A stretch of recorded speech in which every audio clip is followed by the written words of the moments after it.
धारापुर जंगल में शाम का समय था। हल्की हल्की सर्द हवा बह रही थी। मौसम का समय था, मानो जैसे हवा कह रही हो बारिश आने वाली है। आसमान में भी हवा का रुख कुछ इस कदर बदला, बिजलियां और बादल भी आसमान में जोर जोरों से गरजने लगे, जैसे वो दोनों भी बरसात का इशारा दे रहे हो। उसी वक्त धारापुर के जंगलवासी खाना खाकर तेजी से अपने घर लौट रहे थे। बारिश आने से पहले वह अपने घरों में पहुंचना चाहते थे। सीनू बाज भी आसमान के रास्ते अपने घोंसले की तरफ जा रहा था।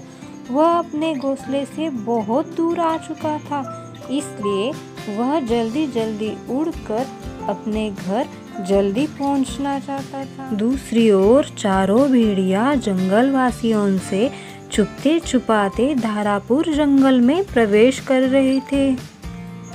उनकी दिन ब दिन बढ़ती शैतानियों की वजह से जंगलवासियों को बहुत सी तकलीफों का सामना करना पड़ा था।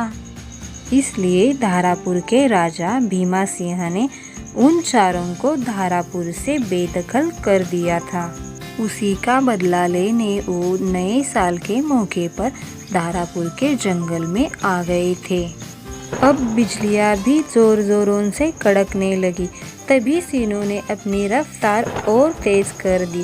उसकी नज़र अचानक एक पहाड़ी के ओट पर पड़ती है। उसने देखा चारों भेड़ियों की टोली अपने जंगल में प्रवेश कर चुकी है और वो लोग दबे पांव झील के रास्ते से राजा की गुफा की तरफ जा रहे हैं। सब देखकर सीनू ने एक बार सोचा, जाने दो, मुझे क्या। तभी उसे सुनी सुनाई बात याद आ गई। सुना था कि कुछ आतंकी नए साल के मौके पर आतंकी हमला करने वाले हैं और अब उसे भेड़ियों की टोली पर और उनकी हरकतों पर शक होने लगा।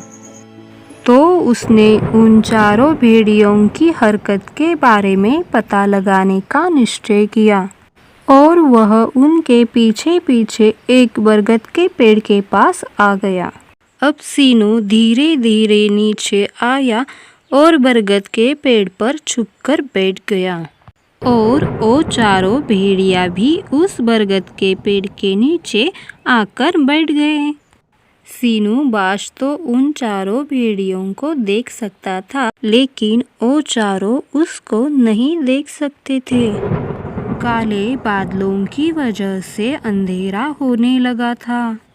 तभी चारों भेड़ियों में से एक बोला, बेशक थोड़ी देर की बात है, धारापुर के जंगलवासी सब सो जाएंगे, तब हम उन पर हमला कर देंगे। दूसरा बोला, हाँ, सबने हथियार चेक कर लो। तभी टोली में से और एक भेड़िया कहता है, मुझे क्या लगता है जंगलवासियों पर हमला करने से पहले राजा पर ही हमला कर दे। गहरी नींद में सोया होगा, उसे आसानी से हरा सकते हैं और फिर राजा के गड्ढे पर बैठकर हम सब जंगलवासियों पर राज कर सकते हैं और उन्हें खूब नचा सकते हैं। उन्होंने हमें इस जंगल से बेदखल कर दिया ना, अब उनकी बारी है। अब सीनू बाज भी घबराया। उसका शक ठीक था। वो तुरंत ही धीरे से उस पेड़ से निकला और अपनी धारापुर जंगल की ओर उड़ने लगा। परेशानी और घबराहट की वजह से सीनू अब बहुत पसीना पसीना हो गया था। जंगल के द्वार पर ही आज खरगोश खेमू सोया हुआ था। जब उसने सीनू की आवाज़ सुनी तो वो जग गया और इधर उधर देखने लगा, लेकिन सीनू कहीं दिखाई नहीं दे रहा था। तभी सीनू धीरे से उसके पीछे से आ जाता है और सीनू को वो कहता है, क्या हुआ सीनू, आज इतने परेशान क्यों हो? आज तुम्हारी उड़ान में इतना सन्नाटा और घबराहट क्यों दिखाई दे रही है? ऐसी कौन सी बात है जो तुम्हें अंदर ही अंदर खाई जा रही है? जल्दी से आतंकी भेड़ियों की बात उसे बताई। अब दोनों भी बहुत परेशान हो गए थे। तभी सीनू उसे कहता है, मुझे सारे जंगल वासियों को सारी बात बतानी पड़ेगी और आगाह करना पड़ेगा। हमारे जंगल पर आतंकी हमला होने वाला है। ना सुनकर खीमू खरगोश बोला, सीनू, यदि तुम ये बात सारे जंगलवासियों को बताओगे तो सारे जंगलवासी घबरा जाएंगे तथा जंगल में ज़्यादा हलचल और भागदौड़ मच जाएगी। इसे देखकर हो सकता है कि वो भेड़िया आज हमला ही ना करे, फिर कभी करे, और हो सकता है कि अगली बार हमें पता ना लगे कि वो कब हमला करेंगे। इसलिए उन्हें हमें आज ही पकड़ना पड़ेगा और अपने जंगल को भी बचाना पड़ेगा। सीनू बाज को खीमू खरगोश की बात में दम लग रहा था। वह थोड़ी देर चुप होकर बोला, फिर हम दोनों अपने जंगल को कैसे बचाएंगे? खीमू खरगोश बोला, हम दोनों ये नहीं कर सकते, इसलिए हमें हमारे जंगल के और साथी लेने पड़ेंगे। हमारे पास समय है, वो सबके सो जाने के बाद ही हमला करेंगे। अब हल्की बरसात शुरू हो चुकी थी। फिर खीमू खरगोश बोला, मुझे एक तरकीब सूझी है, तुम मेरे पीछे पीछे आओ। खीमू खरगोश और सीनू बाज जल्दी से अपने धारापुर जंगल के सेनापति लोकी सिंह के पास पहुंच जाते हैं और उन्हें सारी बातें जल्दी जल्दी बताते हैं। वो उनकी इस बात से सहमत थे कि उन्हें हमें आज ही और बिना किसी शोर शराबे से पकड़ना पड़ेगा। तभी खीमू खरगोश ने उन भेड़ियों को पकड़ने की एक योजना बताई तो वो खुश हो गए। सेनापति लोकी सिंह बोला, हाँ, ये ठीक रहेगा। इससे हम उनको बिना किसी शोर शराबे से पकड़ सकेंगे।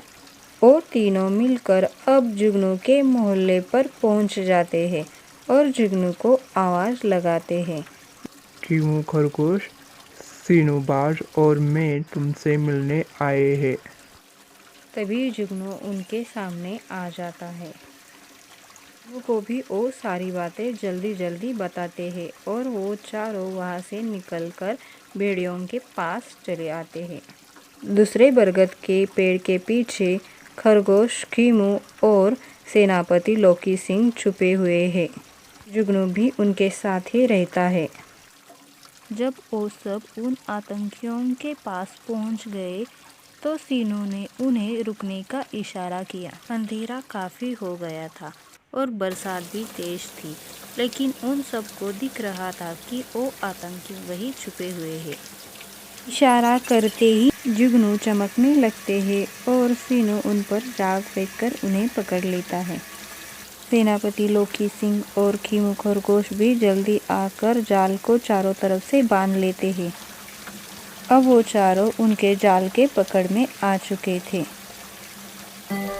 सुबह होने का वो लोग इंतज़ार कर रहे थे। अब सुबह हो चुकी थी और तीनों उन 4 आतंकियों को लेकर अपने राजा भीमा सिंह के पास चले आते हैं और भीमा सिंह को आवाज़ लगाकर बुलाते हैं।